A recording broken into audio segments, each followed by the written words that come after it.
Carolina Senator Lindsey Graham sits on the Senate Judiciary Committee that recently held hearings on Russia. He joins us now. Good morning, Senator. Good morning.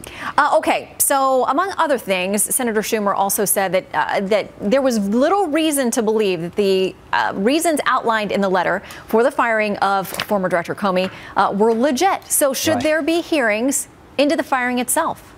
Well, let's look at this. If I had a hearing about why he should be fired, Comey, the first witness I would call would be Schumer, so he could tell us why he thought he would be fired, should be fired. There are 20 Democrats who at different times have called for Mr. Comey to step down as FBI director.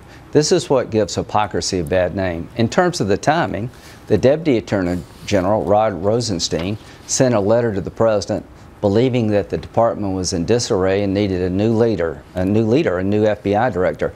I have no reason to doubt that he did his job fairly. If somebody coerced him, I'd like to know about it. I don't believe Rod would sign a letter he didn't believe in. So that's the timing in terms of why the Democratic Party almost unanimously at different times have called for Comey to be fired. So let's pick an FBI director we all can have faith in and move forward. Okay, so the reasons that were outlined in the letter, though, all date back to the things that made the Democrats very unhappy last year. Yeah. So why not just fire him on day one of the Trump presidency? Because you know that's their beef now, that, hey, these things existed months ago. Why fire him now? Well, I think the letter from Mr.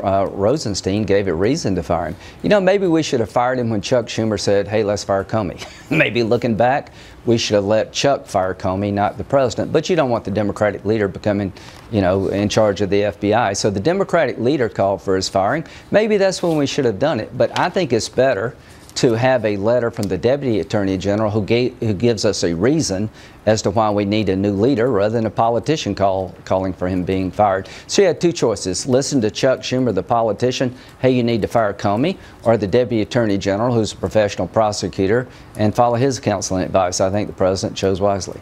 All right, so where do we go from here? Are you confident that the Russian investigation, the multiple Russian investigations that are ongoing, the Senate, the House, and many other places, and the career officials at the FBI will continue on that stream there? Because you know that this emboldens the calls for something else, something independent, a commission, a special prosecutor. Well, let's break this down. This is a counterintelligence investigation, not a criminal investigation of the Trump campaign. There's a counterintelligence investigation ongoing about collusion between the Trump campaign and Russian operatives. I have seen no evidence of collusion, and I've looked. There may be some, but it's counterintelligence, not criminal. If it ever becomes a criminal investigation, then we'll talk about a special prosecutor. You don't need a special prosecutor for a counterintelligence investigation. As to Mr. Rosenstein, he was recommended by the two senators from Maryland who are both Democrats. He has a great reputation.